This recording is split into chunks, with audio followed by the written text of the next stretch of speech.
Bonjour à tous et bienvenue dans cette vidéo qui va introduire notre chapitre 7 pour vous parler des interactions et des forces.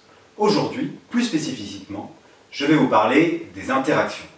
Alors déjà, qu'est-ce qu'une interaction?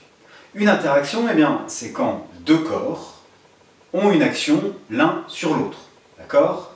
Deux corps qui réagissent ensemble. Prenons par exemple cette balle de tennis. Cette balle de tennis est un corps.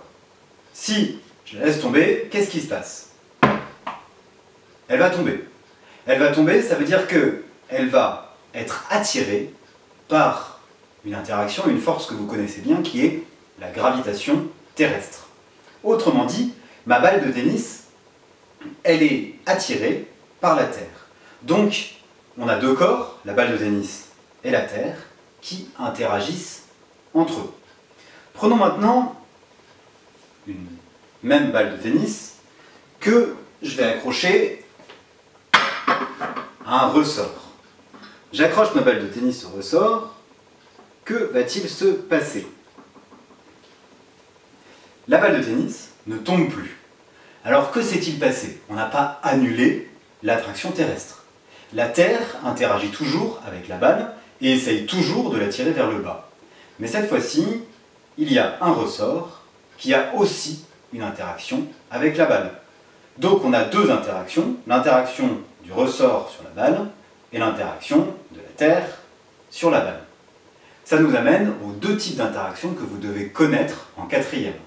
Premièrement, l'interaction de contact. C'est quand les deux corps se touchent, typiquement entre le ressort et la balle. Et deuxièmement, l'interaction à distance, eh bien, c'est quand les deux corps ne se touchent pas. Donc, par exemple, entre la Terre et la balle. Alors, ces interactions, elles régissent notre monde entier, voire même plus loin, elles vont régir notre univers. Par exemple, vous vous êtes jamais demandé comment est-ce que ça se fait que la Lune, elle tourne autour de la Terre? Eh bien, c'est grâce aux interactions. En réalité, la Terre attire la Lune. Regardez. Prenons cette balle, qui est attachée avec une chaîne. Mettons que ma main soit la Terre. Ça, c'est la Lune. La Lune tourne autour de la Terre. Donc, il y a une interaction, qui normalement est une interaction à distance, mais là je l'ai symbolisée par une interaction de contact, entre les deux corps. Que se passe-t-il si il n'y avait pas d'interaction? Que se passerait-il si, tout d'un coup, la Terre n'attirait plus la Lune? Eh bien oui, effectivement, la Lune partirait.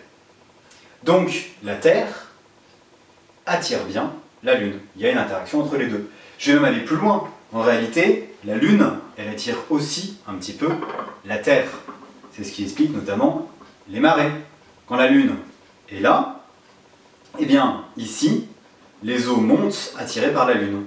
Quand la Terre a fait un quart de tour, c'est-à-dire en 6 heures à peu près environ, eh bien, l'attirance n'est plus aussi forte.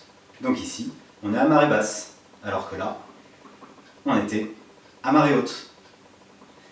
Alors, vous savez que le grand jeu en physique-chimie, eh bien, c'est de modéliser les phénomènes naturels pour pouvoir expliquer sur un papier comment est-ce que ça marche. Eh bien, c'est ce qu'on va faire avec nos interactions. On va les modéliser. Pour ça, c'est pas compliqué. Les corps, on va les représenter avec des cercles, avec des ronds. Donc, on va avoir un rond pour notre balle, un rond pour la Terre, et enfin, un rond pour notre ressort. Et ensuite, on va modéliser les interactions avec des flèches. On va avoir deux types de flèches, puisqu'il y a deux types d'interactions. Une flèche pleine, qui va symboliser les interactions de contact, comme entre le ressort et la balle.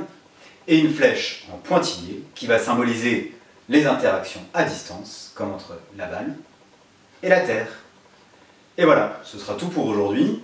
Dans la prochaine vidéo, je vous montre comment est-ce que on modélise une force et comment est-ce qu'on la mesure aussi. Je vous dis bon courage!